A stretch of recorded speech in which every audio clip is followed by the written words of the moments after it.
friends in the room, ça passe.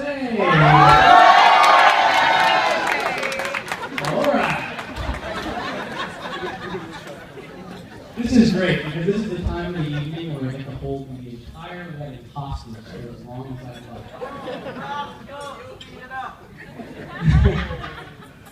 But first, I just want to say one quick serious thing. There was a friend of ours, Rachel and I, who was going to be the co-best man with me, and he passed away about a month ago. So I never did get a chance to ask him what he wanted to say at Rachel's wedding for his best man speech. So I decided to take it upon myself and write his speech for him. This is kind of what I think he would have said.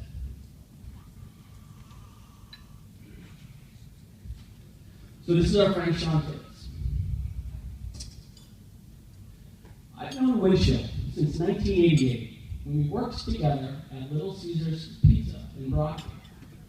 I enjoyed chasing him around the kitchen, showing him how I could make myself throw up on command without using even a finger. It's touching, right? We quickly drew closer as friends, as Winchell would frequently show up at my house unannounced and hang out. We had lots of great times together at my family's pool, where I was determined to get a dark enough tan that people would mistake us for brothers.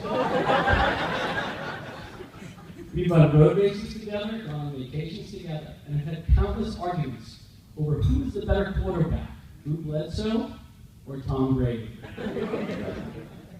I think he might have come around. In the 25 years since I've known him, I'm proud to call him one of my best friends. And in regard to Winchell's marriage with Kelly, I just want to say, Win, are you pumped? You were right, you had a plan, and it worked out brilliantly. I knew you could do it. And Win, I'm proud of you. It also doesn't hurt that she makes a fine chocolate chip cookie. Your friend forever, Sean Tibbs.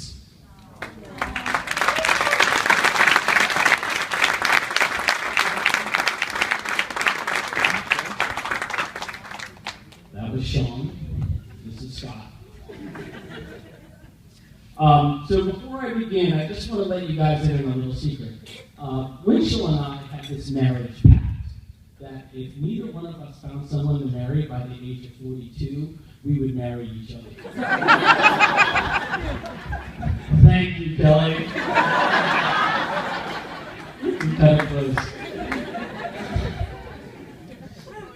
So they say the toast is the worst 5 minutes of a best man's life. Kelly, yours is coming later tonight.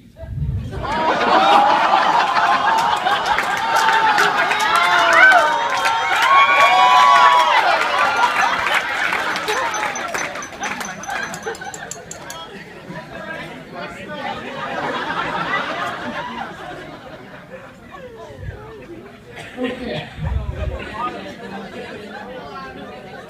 So I've never been a best man before.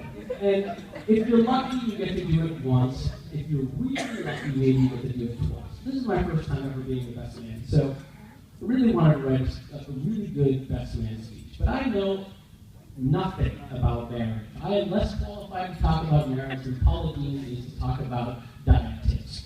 So I did what anybody else would do, and I logged onto the internet and I looked for tips in regards to how to perform a best man speech. And I came across a list for the rules in giving a best man speech. But I'm not one that's much for rules. So here's what we're going to do. Rule number 1. Never talk about the bride and groom's wedding night in public. Do that one. Rule number 2. Never talk about the groom's past dating life or ex-girlfriends. I have to talk about his past dating life and ex-girlfriend. Winchell had a really interesting approach to dating. And what it would be is we would go to Faneuil Hall on a hot summer night, and windshield would buy a lot of roses. And he would chase down women like Sasquatch with a rose and give it to them. And it never really worked, surprise, surprise. Women don't like being run up to by a stranger. And then he had some terrible, terrible girlfriends. They were awful. And we would tell Winchell that they were awful. And the reason that we would tell him this, number one, we're guys, this is how we tell each other that we love each other, is we make fun of each other.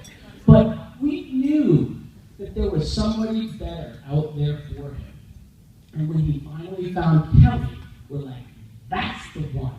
This is why we were complaining about all of your other ex-girlfriends, because they weren't right. This one was right. So thank you for rescuing this man.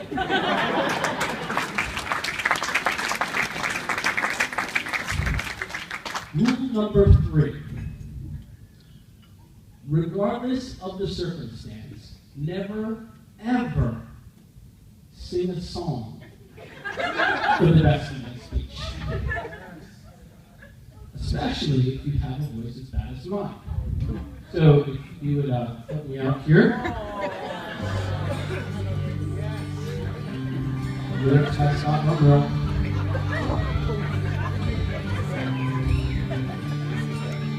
Who are you to tell me what money I can spend? Perfume you wear smells like my old girlfriend. Would you stop talking? I'm trying to watch the game. You just pick an outfit, they all look the same. If you're a man who wants to live a long and happy life, these are things you don't say to your wife.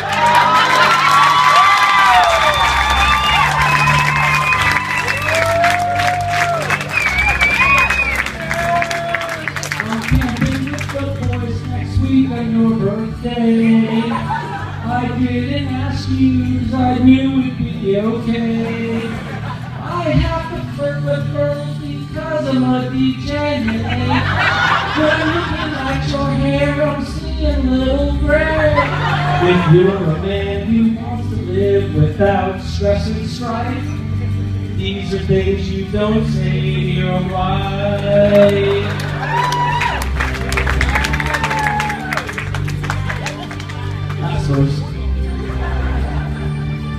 Your cooking is okay, but not as good as Mom's. The hair on your legs is getting kind of long. What did you eat for lunch? You're clearing out the room. Happy anniversary, honey, I bought you a vacuum. If you're a man who doesn't want to be stabbed with a knife, these are things you don't say to your wife.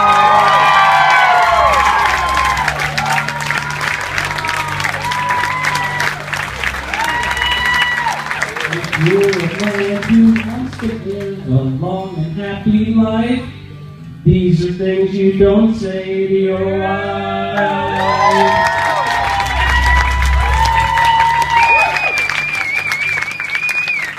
We're not done. Past your 5 minutes. Rule number 3. Keep your speech 3 to 5 minutes long. Oops. Rule number 4. Don't bring up the bachelor party. Yeah. So we had our bachelor party No, we didn't. 3 weeks ago? 4 weeks ago? 3 weeks ago. And when we were done working and volunteering at the soup kitchen,